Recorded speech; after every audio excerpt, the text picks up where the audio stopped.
भोकरदन तालुक्यातील पारध पोलीस स्टेशनचे सहाय्यक पोलीस निरीक्षक श्री संतोष माने लातूरकर, फौजदार वाल्मिक नेमाने, सहाय्यक फौजदार जायभाई जमादार, Prakash Shinkar, Shri DG. Bhutekar, police constable Satish Shevgan, police constable Sunil Jadhav इत्यादींनी वालसावंगी वाढोणा येथे आरोपी अरुण सुखदेव गवळी हा विनापरवाना 15 देशी दारूच्या बाटल्या किंमत 1500 रुपये तसेच वालसावंगी येथील तुकाराम हरी वाघ यांच्या ताब्यातून 107 देशी दारूच्या बाटल्या किंमत 6,420 रुपये असा दोन्ही एकूण 7,920 रुपयांचा मुद्देमाल पोलिसांनी जप्त केला.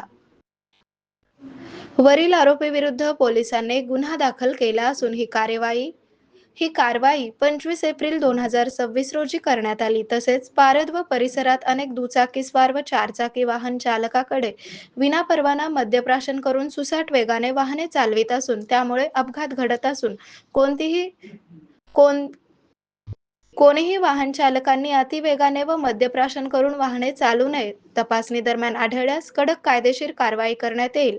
तरी सर्व वाहन चालकांनी तसेच नागरिकांना पोलिसांनी सहकार्य करण्याचे आवाहन केले आहे.